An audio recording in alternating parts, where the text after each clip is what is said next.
Pronto, né? Vamos começar.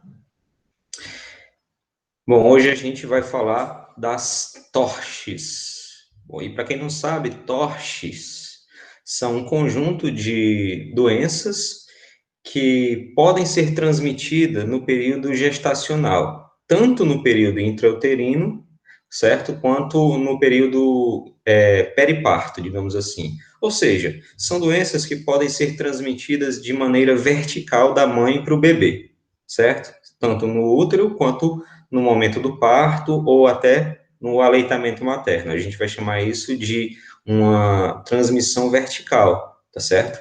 E as torches são as doenças mais comuns, digamos assim, porque existem outras doenças que podem ser transmitidas também dessa maneira, certo? Mas as torches são as mais comuns. Então, que são essas aí? TORCH é o T e o O, né, que é de toxoplasmose, o R de rubéola, o C de citomegalovírus, o H de herpes viride e o S de sífilis. Eu coloquei herpes viride porque, na verdade, é uma família, tá certo? É a família do vírus da herpes, tá certo? Que, na verdade, não é só um, são vários, né? Eu diria até que digamos, na biologia, a família mais bem-sucedida, né? O pessoal fala que o mosquito da dengue é bem-sucedido porque ele consegue transportar ali de forma eficiente 4 tipos de vírus, né? Só que eu considero o herpes viride como a família mais bem-sucedida porque são 8 tipos de vírus, né?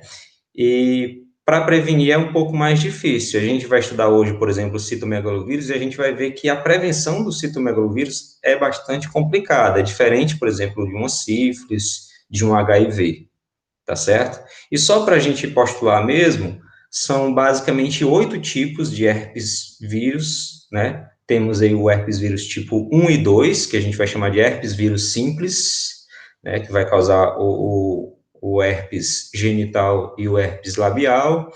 Tem o herpes vírus tipo 3, que é o que vai causar a varicela, né? Que é também chamado de varicela zoster vírus, tá certo?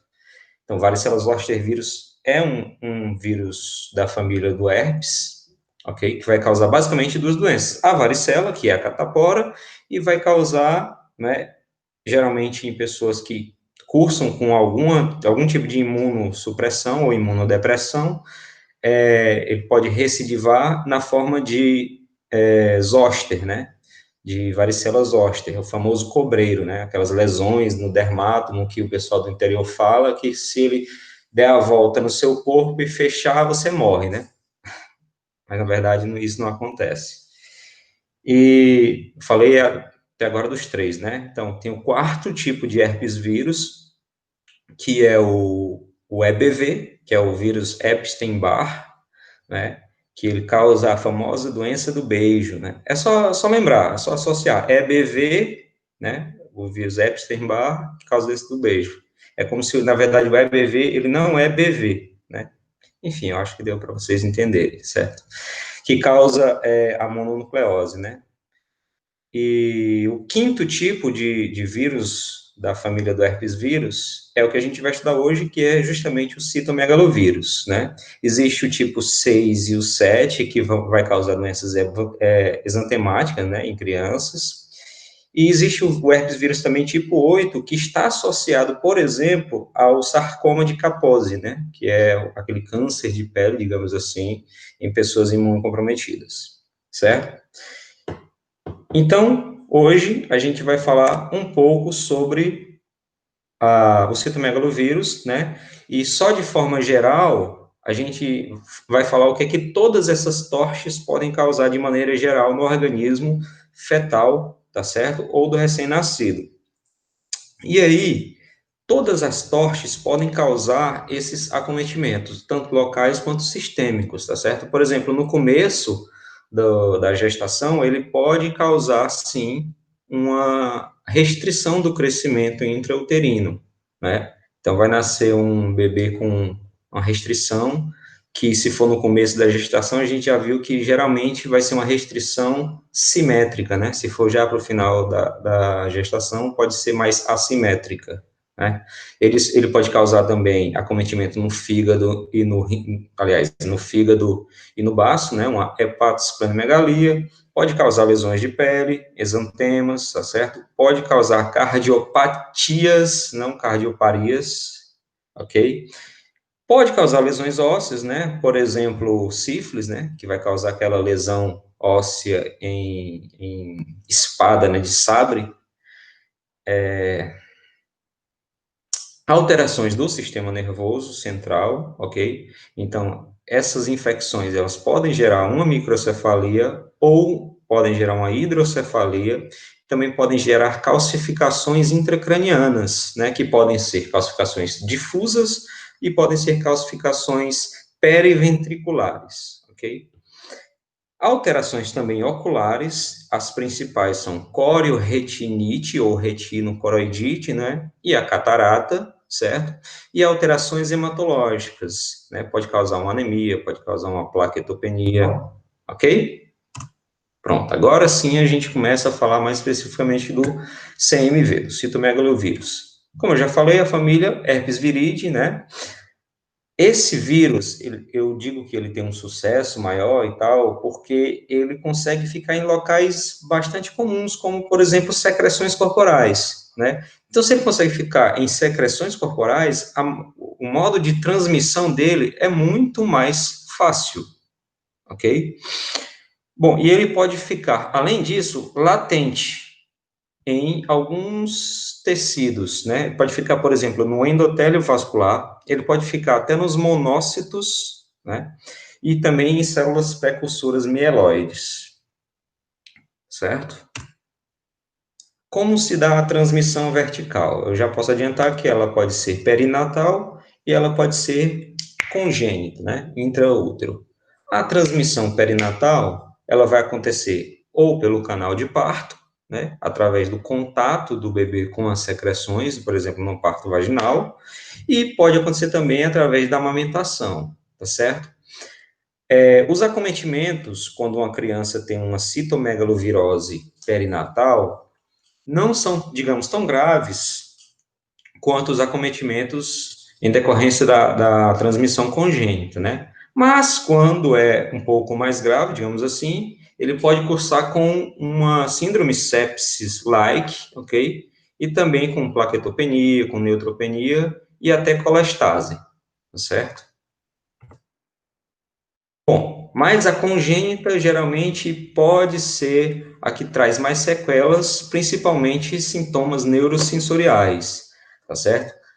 E o principal sintoma neurosensorial que acomete uma criança com citomegalovírus é a surdez neurosensorial, tá certo?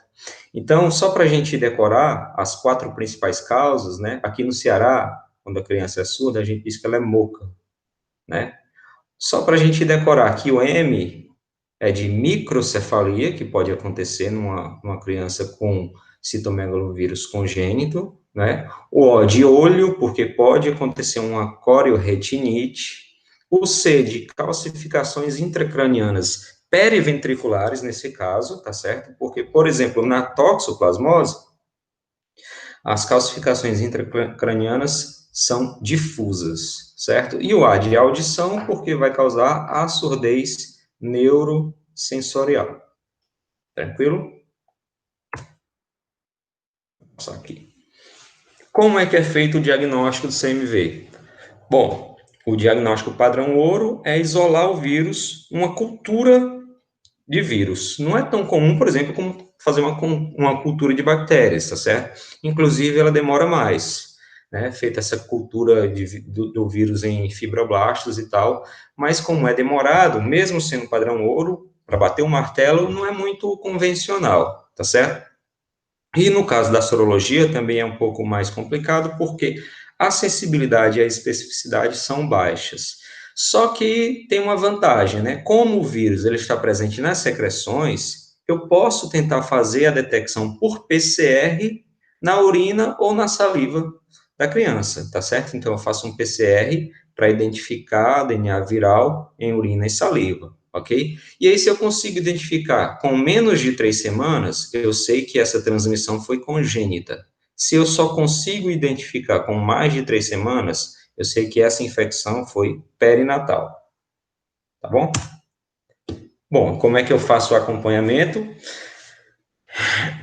O medo maior, digamos assim, é que esse vírus ele venha a colonizar o líquor, tá certo?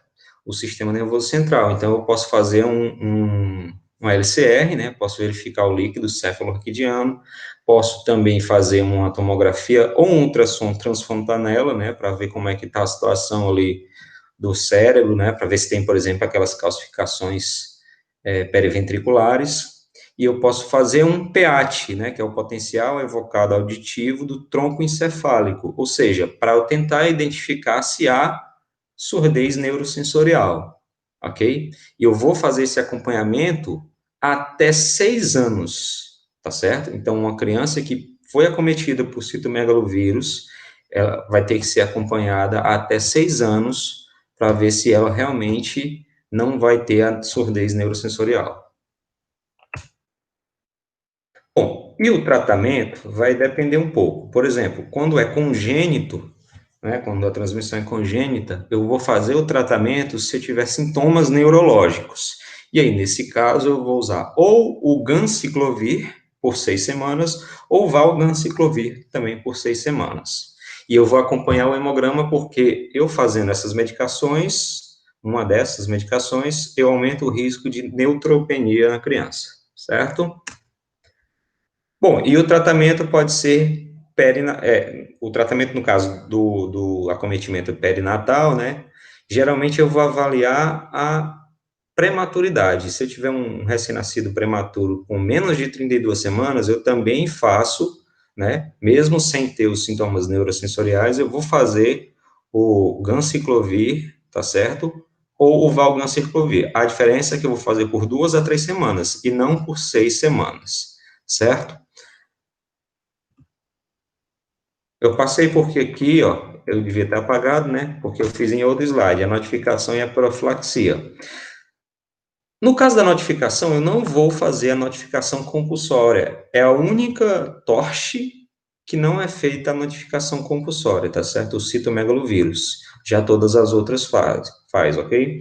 E a profilaxia é bastante complicada, porque é um vírus que é altamente contagioso, digamos assim, tá certo? Então, digamos que a profilaxia seria a gestante não entrar em contato, a gestante manter um sistema de higiene adequado, tá certo? Não usar copos de outras pessoas, talheres, né? E evitar contato com crianças também nesse período, porque as crianças, elas podem estar transmitindo esse vírus. Ok? Eu acho que, deixa eu ver aqui, só isso. Pronto, acho que é só isso. E aí a gente fala das outras torches nas próximas aulas. Até mais.